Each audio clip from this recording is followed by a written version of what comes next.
अस्सलामु अलैकुम वरहमतुल्लाहि वबरकातुहू। उम्मीद है कि आप तमाम ही हज़रात खैरियत से होंगे। फ्राइडे कमेंट बॉक्स के एक नए एपिसोड के साथ मैं मुफ्ती खालिद कासिमी अपने तमाम भाइयों बहनों और दोस्तों अहबाब की खिदमत में हाज़िर हूँ। और फ्राइडे कमेंट बॉक्स के आज के एपिसोड में मैं आपका तहे दिल से इस्तकबाल करता हूँ।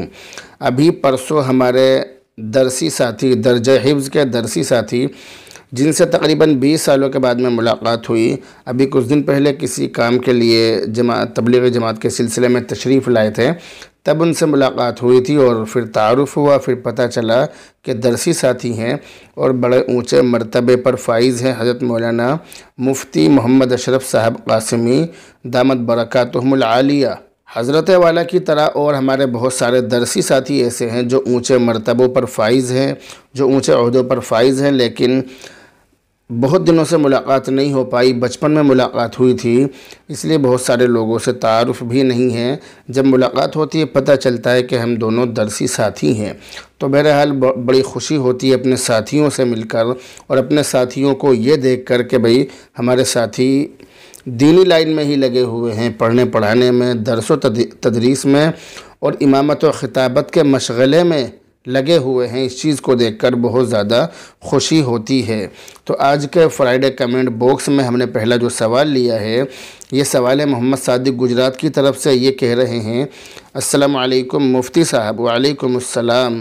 कह रहे हैं कि मुफ्ती साहब, अगर कोई ब्याज लेता है तो उनके घर का खाना कैसा है और अगर खा लिया हो तो क्या करें? इसमें सबसे ज़्यादा सीधी और सच्ची बात यह है कि इंसान का जो दिल है, मुसलमान का जो दिल है, वो बतला देता है कि ये जो काम आप कर रहे हैं ये सही है या गलत। और मुसलमान को हराम तो बहुत बड़ी बात है, मुश्तबा माल से भी बचना चाहिए और बचने का हुक्म दिया गया है। जिस माल में शक हो, हल्का सा भी शक हो, मुसलमान को उससे भी बचना चाहिए। तो इंसान का जो दिल है वो बतला देता है कि आप जो काम कर रहे हैं, ये जो चीज़ आप खा रहे हैं, ये जो काम आप करने जा रहे हैं, ये काम सही नहीं, बिल्कुल गलत है। तो उससे पता चल जाता है। इसलिए बेहतर तो यही है कि आदमी को बचना चाहिए। ये तो मैंने आपको सीधी सच्ची बात बताई है, लेकिन इस सिलसिले में शरीयत का हुक्म ये है कि जिसके घर का आप खाना खा रहे हैं तो ये देखना चाहिए कि उसके घर जो है सूद व ब्याज के अलावा, ब्याज के कारोबार के अलावा कुछ और काम भी है या नहीं। अगर है और उसकी हलाल कमाई गालिब है, हराम कमाई कम है और हलाल कमाई जो वो ज़्यादा है, तो उसके घर का खाना जायज़ है, खा सकते हैं। लेकिन अगर उसकी हराम कमाई ज़्यादा और हलाल कम हो तो फिर उसके घर का खाना पीना नहीं चाहिए। उसके घर का कुछ भी नहीं खा सकते और कुछ भी नहीं पी सकते हैं।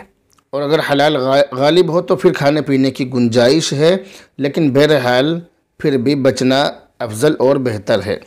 अगला कमेंट कारी मोहम्मद अकरम अम्बाला से। इनके दोस्त ने ख्वाब देखा है। इस ख्वाब की ताबीर ये कि जिस लड़की को ख्वाब में देखा है उसकी उम्र में इजाफ़ा होने की निशानी है। अगला कमेंट है अंजुम रज़ाक अत्तार की तरफ से। इन्होंने दो ख्वाब देखे हैं। पहले ख्वाब की ताबीर ये कि इस ख्वाब में जिन खाला का ज़िक्र है उनकी उम्र में इजाफ़ा होगा। दूसरे ख्वाब की ताबीर ये कि ख्वाब देखने वाले को अपने अमाल पर तवज्जो करने की ज़रूरत है। अगला कमेंट कारी हिफ्ज़ुर रहमान साहब की तरफ से। कह रहे हैं, अस्सलामु अलैकुम वरहमतुल्लाहि वबरकातुहू। वालेकुम अस्सलाम वरहमतुल्लाहि वबरकातुहू। कह रहे हैं कि उम्मीद है कि आप खैरियत से होंगे। अल्हम्दुलिल्लाह, अल्लाह का शुक्र है। मुफ्ती साहब, आपसे मालूम करना है कि अगर किसी औरत का निफास का खून 40 दिन से पहले ही बंद हो जाए तो उससे सोहबत कर सकते हैं या नहीं। ये हज़रत वाला ने सवाल किया है। निफास वो खून है जो बच्चा पैदा होने के बाद औरत को 40 दिन तक आता है, जिसको हमारे यहाँ पर यह भी कहते हैं कि औरत जच्चा पड़ी हुई है। तो जच्चा पड़ने का मतलब यही है कि निफास का खून जारी है, ब्लीडिंग हो रही है, जिसकी वजह से नमाज रोज़ा नहीं कर सकती हैं, नमाज रोज़ा अदा नहीं कर सकती हैं। तो बहुत सी औरतों को 40 दिन तक खून आता है, बहुत सी औरतों को पहले ही बंद हो जाता है। इन्होंने सवाल किया है कि अगर किसी औरत का खून 40 दिन से पहले ही बंद हो जाए तो उससे सोहबत कर सकते हैं या नहीं, ये सवाल है। तो इसका जवाब ये कि अगर 40 दिन से पहले ही किसी औरत का निफास का खून बंद हो जाए, कोई औरत जच्चा पड़ी हुई है, 40 दिन से पहले ही उसका खून बंद हो गया, तो खून बंद होते ही उसको गुस्ल करके नमाज अदा करनी चाहिए, नमाज पढ़ने लग जाना चाहिए, नमाज़ों में लग जाना चाहिए, नमाज़ें पढ़नी चाहिए। और ऐसी सूरत में उस बीवी से उसका शौहर सोहबत भी कर सकता है, यानी हम बिस्तरी भी जायज़ है, नमाज रोज़ा भी ऐसी हालत में जायज़ है।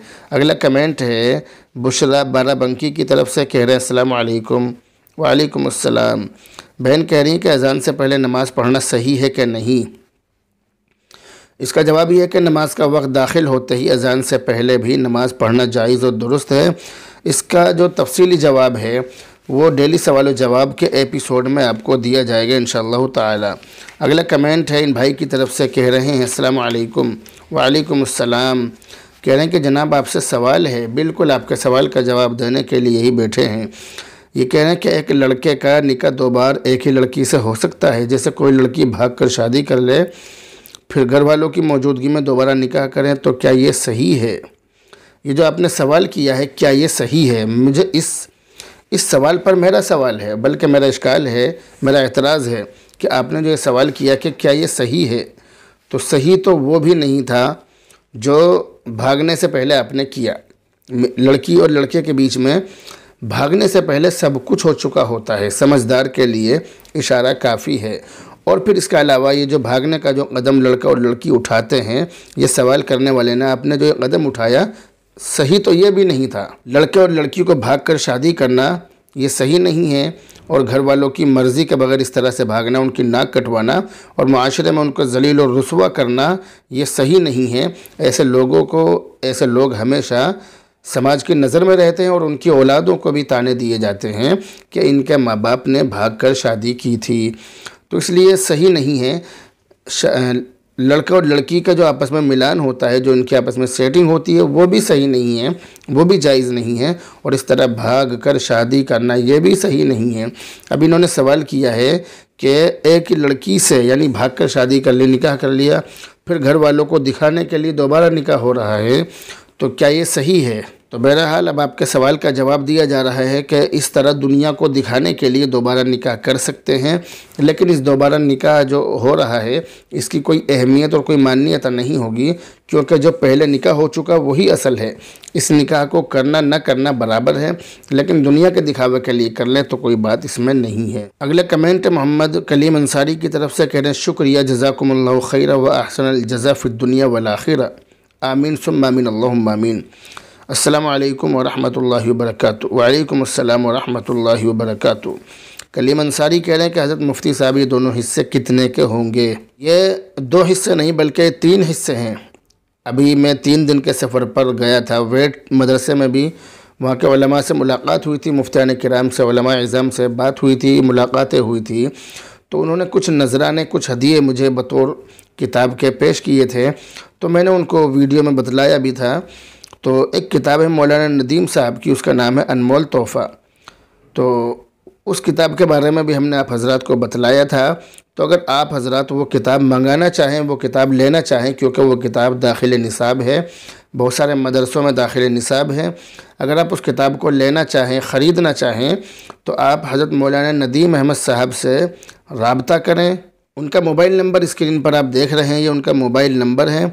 आप उनसे राब्ता करें। राब्ता करने के बाद आप उनसे किताबें ख़रीदें। किताबें अपने घर बैठे भी आप बाई डाक मंगवा सकते हैं। तो आप उनसे रब्ता कर सकते हैं, किसी भी वक्त आप उनके पास कॉल कर सकते हैं। अगला कमेंट है इरफाना की तरफ से। इनकी उम्र 49 साल है। इन्होंने ये ख्वाब देखा है।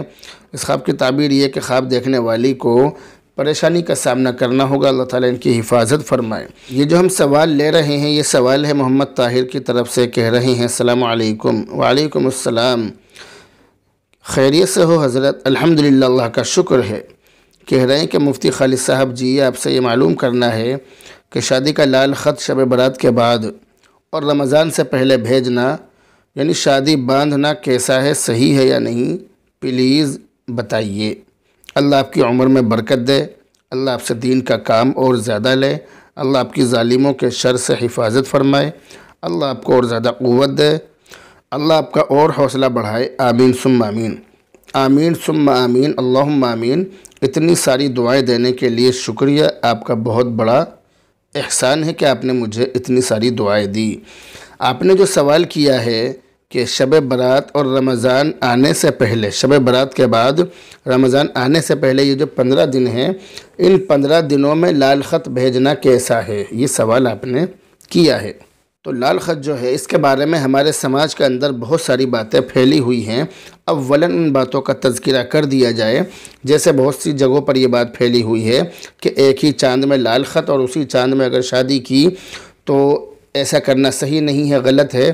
तो लाल ख़त के बारे में, चांदों के मामले में, चांद के सिलसिले में भी बहुत सारी बातें फैली हुई हैं अलग अलग तरीक़े से कि जोड़े वाला चांद हो, सिंगल ना हो, इस तरह की पता नहीं क्या क्या बातें लोगों में और ख़ास तौर से हमारी माँ बहनों में फैली हुई हैं। तो याद रखिए कि लाल ख़त के सिलसिले में, भेजने के सिलसिले में और लाल ख़त के अलावा शादी करने के सिलसिले में कि किस तारीख़ में शादी होनी चाहिए और किस तारीख़ में नहीं होनी चाहिए, इस सिलसिले में जो भी बातें आवाम के अंदर, समाज के अंदर फैली हुई हैं, तमाम ही बातें गलत हैं। आप किसी भी तारीख़ में और किसी भी महीने में और किसी भी दिन में और किसी भी घंटे में, 24 घंटे में से किसी भी घंटे में आप शादी मुतय्यन कर सकते हैं, शादी फ़िक्स कर सकते हैं और शादी कर भी सकते हैं, निकाह कर भी सकते हैं। आपने जो सवाल किया है इसका जवाब ये है कि अव्वलन तो मुस्लिम समाज में शादी की तारीख़ भेजने के लिए लाल ख़त की रस्म को गलत करार दिया गया है। मुफ्तियान किराम और फ़ुक़हा इज़ाम के बक़ौल ये रस्म मुसलमानों में गैर मुस्लिमों से आई है, इसलिए इस रस्म को करना और इसमें शामिल होना ये मुसलमान के लिए ठीक नहीं है, दुरुस्त नहीं है, बल्कि किताबों के अंदर लिखा है कि जायज़ नहीं है। शादी की तारीख़ मुतय्यन करने के लिए लाल ख़त के बजाय आम ख़त भेजना चाहिए या फिर फ़ोन पर बातचीत करके तारीख़ तय कर लेनी चाहिए। लेकिन लाल ख़त या बहुत से इलाक़ों में भेजा जाने वाला पीला ख़त ये एक रस्म है और ये रस्म काबिल तर्क है, काबिल अमल नहीं है। इसलिए इस रस्म से बचना चाहिए, इससे परहेज़ करना चाहिए। और याद रखिए कि अल्लाह के नबी अलैहिस्सलातु वस्सलाम के तरीक़े में 100% कामयाबी और गैरों के तरीक़े में 100% नाकामी है। तो ये तो मैंने आपको लाल ख़त के बारे में बतलाया। अब मसला ये है कि बहुत से लोग जो इस तरह की बातें करते हैं कि फ़लाँ महीने में शादी नहीं करनी चाहिए, फ़लाँ में करनी चाहिए, फ़लाँ महीने में शादी की तो वो टिक नहीं पाएगी, तलाक़ हो जाएगी, और लाल ख़त के इतने दिन के बाद शादी करनी चाहिए और एक ही चांद में या 2 चांद में शादी नहीं करनी चाहिए। इस तरह की बहुत सी बातें हमारे आवाम के अंदर फैली हुई हैं। याद रखिए, सीधी सीधी बात, लाल ख़त और शादी के सिलसिले में जो रस्में आपके यहाँ पर, हमारे यहाँ पर फैली हुई हैं चांद के सिलसिले में, तो याद रखिए आप 365 दिन में से, पूरी साल में जितने दिन होते हैं 365 या 366 दिन, और चांद के हिसाब से 354 या 355 दिन, यानी पूरी साल आप जब चाहें, जिस महीने में चाहें, जिस मौसम में चाहें, जिस दिन चाहें और जिस घंटे में चाहें शादी कर सकते हैं। ऐसा नहीं है कि किसी महीने में शादी कर सकते हैं, किसी में नहीं कर सकते, ऐसा कुछ भी नहीं है। रमज़ान के महीने में भी शादी कर सकते हैं, मुहर्रम के महीने में भी शादी कर सकते हैं, सफ़र के महीने में भी शादी कर सकते हैं। इसी तरह ये इस वक्त जो रजब का महीना चल रहा है, इस महीने में भी शादी कर सकते हैं। तो शादी किसी भी महीने में कर सकते हैं। और शादी के लिए लाल ख़त भेजना ये रस्म है, इस रस्म को तर्क करना चाहिए, छोड़ना चाहिए। और ये गैरों की तरफ से आई हुई रस्म है जो हमारे मुसलमानों के अंदर सरायत कर गई है, मुसलमानों के अंदर ये चीज़ फैल गई है, मुसलमान इस चीज़ को मजबूती से पकड़े हुए हैं, तमाम रस्मों पर अमल किए हुए हैं मुसलमान। हर रस्म पर अमल करना ज़रूरी समझता है मुसलमान, जबकि मुसलमान को रस्मों को तोड़ने के लिए भेजा गया है, रस्मों का पाबंद बनने के लिए नहीं भेजा गया। तो जितनी भी रस्में हैं तमाम रस्मों को छोड़ना चाहिए, तर्क कर देना चाहिए। और मुसलमान का काम ये है कि मुसलमान अल्लाह और उसके रसूल के बतलाए हुए तरीक़े पर अमल करे, गैरों के तरीक़ों से बचे। उम्मीद है कि ये मसला आपकी समझ में बहुत अच्छी तरह आ गया होगा। अगला कमेंट है यूनिक एंड स्टाइलिश मेहंदी की तरफ से। इन्होंने 2 दिन एक ही ख्वाब देखा है। इस ख्वाब की ताबीर ये है कि ख्वाब देखने वाले को माली फ़ायदा होने की निशानी है। अगला कमेंट है मोहम्मद फ़हीम अब्बासी की तरफ से। इन्होंने सवाल किया है, कह रहे हैं अस्सलामु अलैकुम वरहमतुल्लाहि वबरकातुहू। वालेकुम अस्सलाम वरहमतुल्लाहि वबरकातुहू। मुफ्ती साहब, नर्स का काम कैसा है मुस्लिम महिलाओं के लिए? क्योंकि मुफ्ती साहब फिर वो बच्चा भी सफ़ा करवाती है, तो बच्चा सफ़ा नर्स करती है, तो नर्स का काम जायज़ है या नहीं? मेरे एक दोस्त लय्यक ने पूछा है। आपके सवाल का जवाब यह है कि नर्स का काम जायज़ है, गुनाह नहीं है। मुसलमान औरत पर्दे के साथ नर्स का काम कर सकती है। मुसलमान औरत को पर्दे के साथ में इस तरह के काम करना जायज़ है। अगर वो नर्स बनना चाहती है, नर्स बनी हुई है, नर्स का काम करती है, तो इसमें कोई हरज नहीं, कोई कबाहत नहीं। लेकिन जैसा कि आपने सवाल किया कि बच्चा भी सफ़ा करवाती है, तो नर्स के लिए ये काम करना जायज़ नहीं है। नर्स का काम करना जायज़ है, लेकिन ये काम करना जायज़ नहीं है। इस काम से वो माजरत चाह ले कि भाई मैं ये काम नहीं कर सकती। मुसलमान औरत के लिए इस तरह के काम करना जायज़ नहीं है। कुरान करीम के अंदर साफ़ तौर से लिखा है, वला तावनु अलल इस्मी वल उद्वान, कि मदद गुनाह के कामों पर नहीं करनी चाहिए, गुनाह के कामों पर मदद मत करो।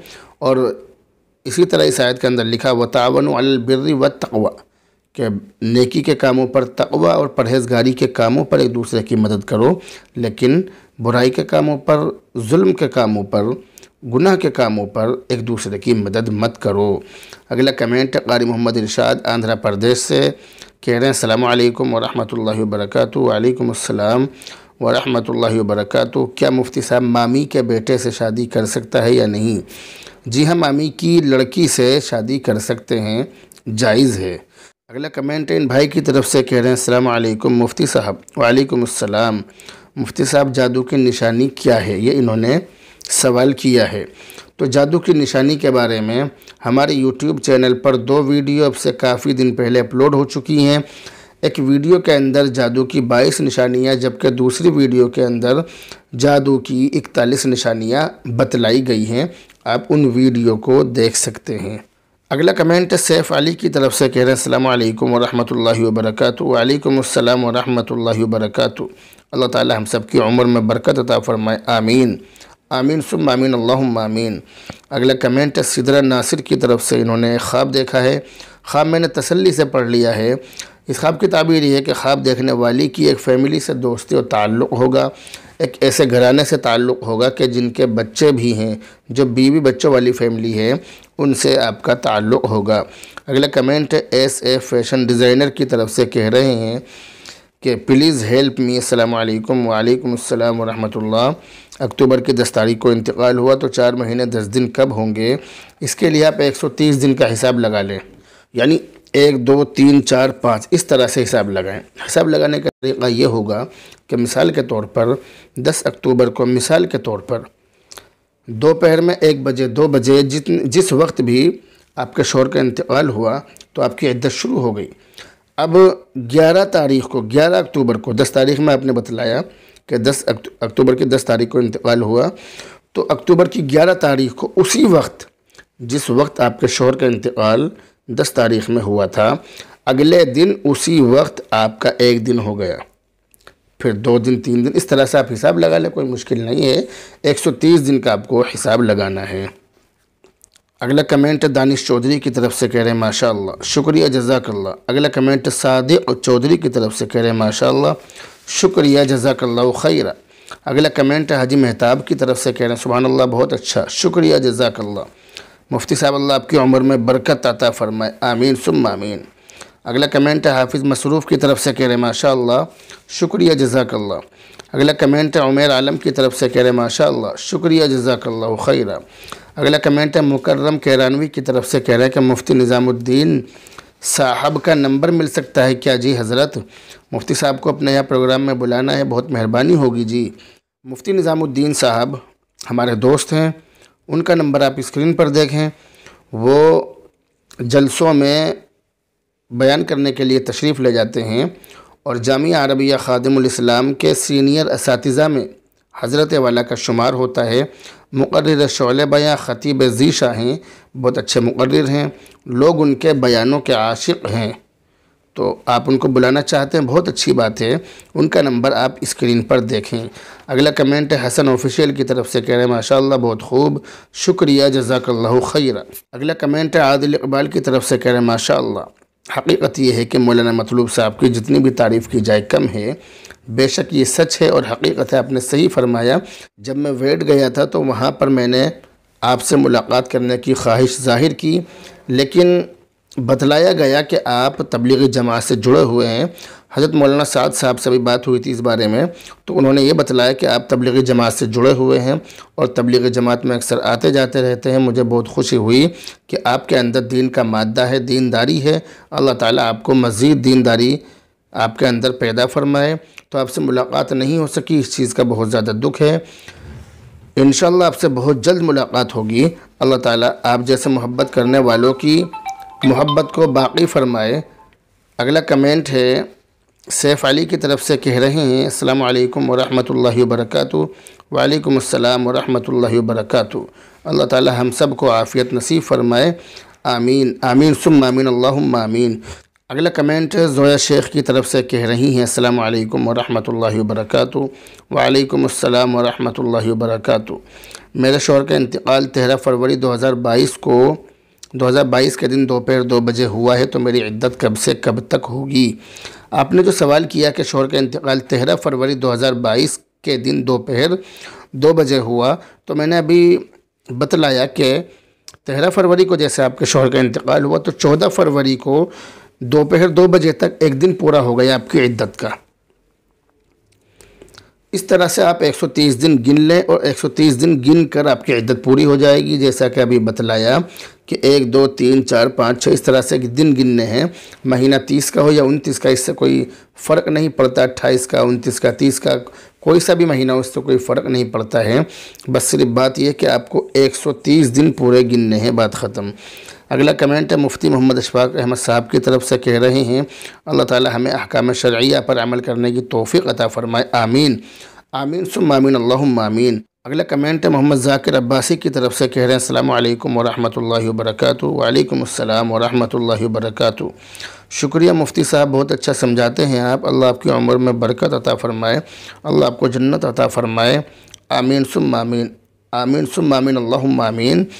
आप इसी तरह दुनिया और आखिरत की भलाइयों के लिए भी दुआ करें कि अल्लाह ताला मुझे दुनिया और आखिरत की भलाइयाँ नसीब फ़रमाए।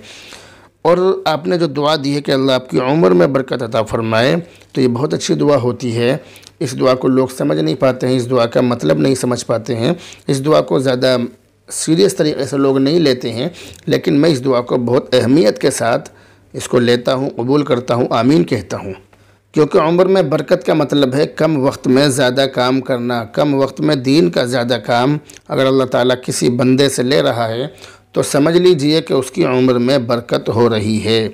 अगला कमेंट है गुलफ़ाम ख़ान की तरफ से, कह रहे हैं अस्सलामु अलैकुम। वालेकुम अस्सलाम।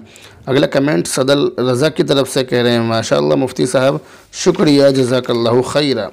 अगला कमेंट है सलीम जावेद मुल्ला की तरफ से, कह रहे हैं सर मैंने ख्वाब में अजगर जाते देखा है, इसकी क्या ताबीर है? इस ख्वाब की ताबीर आपकी उम्र और ख्वाब देखने का वक्त, और आप लड़का हैं या लड़की, यानी ख्वाब देखने वाला मर्द है या औरत, ये तमाम चीज़ें जब बतलाई जाएंगी तो इसका जवाब दिया जाएगा इंशाअल्लाह ताला। अगला कमेंट है सैफ़ अली की तरफ से, कह रहे हैं अल्लाह ताला मुफ्ती साहब की उम्र में बरकत दे। आमीन आमीन सुम्मा आमीन अल्लाहुम्मा आमीन।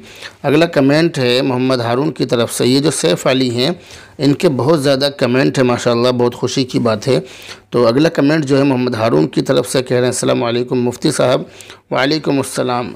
कह रहे हैं कि फ्राइडे कमेंट हमें बहुत अच्छा लगता है और हमें बहुत फ़ायदा होता है। अल्लाह आपको बेहतरीन बदला अता फ़रमाए। आमीन आमीन सुम्मा आमीन अल्लाहुम्मा आमीन। अगला कमेंट है सलीम अहमद की तरफ से, कह रहे हैं अस्सलामु अलैकुम मुफ्ती साहब। वालेकुम अस्सलाम। मुफ्ती साहब, आपने मेरे सवाल का जवाब नहीं दिया, आप अपना सवाल दोबारा भेजें, आपके सवाल का जवाब दिया जाएगा इंशाअल्लाह ताला। अगला कमेंट है दुआहिल मोतारी की तरफ से। इन्होंने ख्वाब देखा है, इस ख्वाब की ताबीर दुनियावी मालो दौलत हासिल होने की निशानी है। अगला कमेंट सैफ़ अली की तरफ से, माशाअल्लाह इनके बहुत सवाल हैं, बहुत अच्छी बात है। तो ये कह रहे हैं अस्सलामु अलैकुम वरहमतुल्लाहि वबरकातुहू। वालेकुम अस्सलाम वरहमतुल्लाहि वबरकातुहू। अल्लाह ताला मुफ्ती साहब के वक्त में बरकत दे, अल्लाह ताला दोनों जहां में आफ़ियत अता करे। आमीन। अल्लाह ताला पूरा आलम के बाहिम्मत मुसलमानों की हिफाजत फरमाए। अल्लाह ताला हमें दीन की बात सही समझकर अमल करने की तौफ़ीक़ अता फ़रमाए। अल्लाह ताला मुफ्ती साहब को शैतान के शर से, हासिदीन के हसद से हिफाजत फरमाए, दुश्मनों के दुश्मनी से, जलने वालों की जलन से अल्लाह ताला मुफ्ती साहब की हिफाजत फरमा। आमीन आमीन सुम्मा आमीन अल्लाहुम्मा आमीन। मुफ्ती साहब, जितनी आपको दुआ देता हूँ आपसे मोहब्बत है, मेरा दिल कहता है खूब दुआएं दूँ। जितने भी दुनिया के अंदर नेक लोग हैं उन सबसे मोहब्बत है, मेरे दिल से सबके लिए दुआ निकलती है। अल्लाह मेरी दुआ को कबूल करे, आमीन आमीन सुम्मा आमीन अल्लाहुम्मा आमीन। अगला कमेंट है क्वीन ऑफ वर्ल्ड की तरफ से, कह रहे हैं अस्सलाम वालेकुम। वालेकुम अस्सलाम। मुफ्ती साहब, अल्लाह आपकी उम्र में बरकत दे, अल्लाह आपकी जायज़ दुआओं को कबूल करे, आमीन सुम्मा आमीन अल्लाहुम्मा आमीन। अगला कमेंट है मोहम्मद नौमान रोड की उत्तराखंड से, कह रहे हैं कि हम दोनों मियाँ बीवी के बीच बातचीत चल रही थी तो मैंने अपनी बीवी से कहा कि तुम फ़ोन नहीं चलाओगी, तो वो रोने लगी। फिर मैं उसको मनाने लगा और फिर मैंने बोला तुम्हें भी तलाक चाहिए क्या? फिर मेरी बीवी ने मेरी तरफ देखा और मैंने मजाक में बोला एक तलाक दो तलाक। फिर मैं 3 सेकंड रुका और फिर मैंने बोला एक तलाक दो तलाक। ये मैंने मजाक में बोला था, ना ही मेरा मन था, ना मुझे पता था कि ऐसे तलाक हो जाती है। आपका जो मामला है ये आप अपने किसी करीबी आलिम से, किसी करीबी मुफ्ती साहब से मालूम करें, उनके पास जाएं, जाकर मालूम करें, क्योंकि हर बात ऑनलाइन बतलाना बेहतर नहीं है। आप समझ भी रहे हैं कि मैं क्या कहना चाह रहा हूं।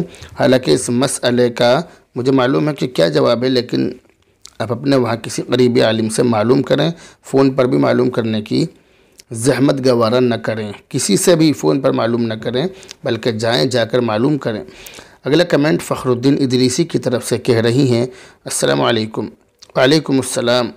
मुफ्ती साहब, अल्हम्दुलिल्लाह फ्राइडे कमेंट बॉक्स से हम मुतमईन हो जाते हैं और फ्राइडे कमेंट बॉक्स के आने का हम पूरे हफ्ते इंतज़ार करते हैं। शुक्रिया, जज़ाकल्लाहु खैरा। आप जैसे मोहब्बत करने वाले लोगों की तरफ से इस तरह के जब हौसला अफजाई के कलिमात आते हैं, हौसला बढ़ाने वाले जुमले आते हैं, इस तरह की चीज़ें आती हैं, तो काम करने में मन भी लगता है और इस तरह से काम करने में हौसला भी बढ़ता है। अल्लाह ताला आप लोगों की भी हिफाजत फरमाए। जितने लोग इस वीडियो को देख रहे हैं, मेरी दुआ है कि अल्लाह ताला उन सब की, आप तमाम लोगों की जायज़ मुरादों को पूरा फरमाए। तो अगला कमेंट जो है ये मौलाना साद साहब की तरफ से, कह रहे हैं हज़रत मुफ्ती साहब माशाल्लाह बहुत खूब फरमाया, शुक्रिया, जज़ाकल्लाहु खैर। अगला कमेंट मोहम्मद मुशफ़िक की तरफ से, कह रहे हैं अस्सलामु अलैकुम व रहमतुल्लाहि व बरकातुहू। वालेकुम अस्सलाम व रहमतुल्लाहि व बरकातुहू। अगला कमेंट है मुफ्ती मोहम्मद अशरफ कासिमी की तरफ से। अभी हज़रत के साथ कल परसों वीडियो बनाई थी, हज़रत मेरे दरसी साथी हैं दर्जे हिफ्ज़ के, तो हज़रत ने कमेंट किया है अस्सलामु अलैकुम। वालेकुम अस्सलाम। माशाअल्लाह मुफ्ती साहब, अल्लाह ताला आपकी खिदमत को कबूल फ़रमाए और ज़रिए निजात बनाए, आमीन सुम्मा आमीन अल्लाहुम्मा आमीन। मुझे हज़रत वाला आपसे मिलकर बहुत खुशी हुई। मेरी दुआ है कि अल्लाह ताला जिस तरह आप एक ही वक्त में काफ़ी सारे काम कर रहे हैं, हालांकि मैं तो किसी भी लायक नहीं हूँ, मैं तो कुछ भी नहीं कर रहा और मुझे अपनी कमी का एतराफ़ है, लेकिन आप बहरहाल दीन की बड़ी खिदमत अंजाम दे रहे हैं। तबलीगी जमात के सिलसिले में भी आप काफ़ी मेहनत कर रहे हैं और इसी तरह दर्स व तदरीस का जो मशगला है इसमें भी आप काफ़ी मेहनत कर रहे हैं, जैसा कि मुझे लोगों के ज़रिए से, तलबा के ज़रिए से, उलमा के ज़रिए से मालूम हुआ है। इसी तरह तीसरी चीज़ जो आपने बतलाई है, किताब जो आप तालीफ़ कर रहे हैं, गुनाह कबीर शराब व मज़ामीर, ये इस नाम से आप किताब तालीफ़ कर रहे हैं, मुझे बहुत खुशी हुई। मेरी दुआ कि अल्लाह ताला आपकी इन तमाम ही खिदमत को शर्फ़ कबूलियत से नवाजे। अगला कमेंट है हाजी मेहताब की तरफ से, कह रहे हैं मुफ्ती साहब अस्सलामु अलैकुम। वालेकुम अस्सलाम। कह रहे हैं कि अल्लाह आपको दोनों जहां में आफ़ियत अता फ़रमाए, आमीन सुम्मा आमीन, आमीन सुम्मा आमीन अल्लाहुम्मा आमीन। अगला कमेंट है इस्लामिक रब्बानी की तरफ से, कह रहे हैं माशाअल्लाह, शुक्रिया, जज़ाकल्लाहु खैरा। ये अगला कमेंट है, ये इन्होंने ख्वाब देखा है, इन्होंने नाम ज़िक्र किया है, नाम मोहम्मद अब्दुल्ला, उम्र है 24 साल। तो इन्होंने ये ख्वाब देखा है, मैंने ख्वाब को तसल्ली से पढ़ लिया है। इस ख्वाब की ताबीर ये है कि इस ख्वाब को देखने वाले से अल्लाह ताला दीन का बहुत बड़ा काम लेगा। अगला कमेंट है आफ़िया की तरफ से, बहन कह रही हैं अस्सलामु अलैकुम मुफ्ती साहब। वालेकुम अस्सलाम। कह रही हैं उम्मीद करती हूँ कि आप खैरियत से होंगे। अल्हम्दुलिल्लाह, अल्लाह का शुक्र है। मुफ्ती साहब, अपने कोई ख़ास रिश्तेदार से जादू टोने का डर हो तो बचने के लिए क्या करें, प्लीज़ ज़रूर बताइए। मेरा नाम आफ़िया है। अगर इस तरह का कोई ख़तरा है तो आप उससे बचने के लिए उसे दूरी बना कर रखें और इसी तरह सूरह मंजिल जो आती है, मैंने पहले भी बतलाया, आप उसका विर्द करें। इंशाअल्लाह ताला उम्मीद है कि आप पर जादू का असर नहीं होगा। अगर जादू का असर होगा तो वो ख़त्म भी हो जाएगा इंशाअल्लाह ताला। अगला कमेंट है इन भाई की तरफ से, इन्होंने ये 2 ख्वाब देखे हैं, इनकी उम्र 26 साल है। तो पहले ख्वाब की ताबीर ये है कि नेक काम कबूल होने की निशानी है, जबकि दूसरे ख्वाब की ताबीर ये है कि ख्वाब देखने वाले को दुनियावी खुशी हासिल होगी इंशाअल्लाह ताला। अगला कमेंट है मोहम्मद आरिफ गुजरात से, इन्होंने ये ख्वाब देखा है, इनकी उम्र 42 साल है। तो इन्होंने ये ख्वाब देखा है, इस ख्वाब की ताबीर ये है कि ख्वाब देखने वाला दिमागी उलझन में गिरफ़्तार है। मेरी दुआ है कि अल्लाह ताला इनकी दिमागी जो उलझनें हैं, जो परेशानियां हैं, अल्लाह ताला तमाम ही परेशानियों को दूर फरमाए। दिमागी उलझनों से, दिमागी टेंशनों से अल्लाह ताला इनको महफूज फरमाए। तो बहरहाल ये थे इस हफ़्ते आए हुए सवालों के जवाब। सवाल अब भी काफ़ी तादाद में रह गए हैं, लेकिन जितने सवालों के जवाब देने के लिए मेरे पास वक्त था, मैं उनके जवाब दे चुका। उम्मीद है कि आपके सवालों के जवाब इसमें आ गए होंगे। अगर किसी साहब के सवालों के जवाब, काफ़ी सवालों के जवाब नहीं आए हैं, तो जिन लोगों के सवालों के जवाब नहीं आए हैं वो कमेंट करके ज़रूर बताएं। दुआ है कि अल्लाह रब्बुल इज़्ज़त आपकी तमाम जायज़ मुरादों को पूरा फरमाए। जो लोग इस वीडियो को देख रहे हैं, उन तमाम के जितने भी रिश्तेदार, मिलने जुलने वाले जो दुनिया से जा चुके हैं, अल्लाह ताला उन सब की मग़फ़िरत फ़रमाए। जो ज़िंदा हैं अल्लाह उनकी उम्रों में बरकत नसीब फ़रमाए। जो बीमार हैं अल्लाह ताला उनको शिफ़ा नसीब फ़रमाए। जो कारोबार की तरफ से परेशान हैं अल्लाह ताला उनके कारोबार में खैर व बरकत नसीब फ़रमाए। इसी तरह बहुत सारे लोग वीडियो के ज़रिए से, मैसेज के ज़रिए से और इसी तरह चलते फिरते रास्ते में और फ़ोन कॉल के ज़रिए से बतलाते हैं कि उनके रिश्तेदार, मिलने जुलने वाले बीमार हैं, तो वो उनके लिए दुआओं के लिए कहते हैं। तो मेरी दुआ है कि अल्लाह ताला उन सब की, जो लोग बीमार हैं, सबको शिफ़ा नसीब फ़रमाए। बहरहाल अब आपसे रुख़्सत होते हैं, दुआओं में याद रखें। अस्सलामु अलैकुम व रहमतुल्लाहि व बरकातुहू।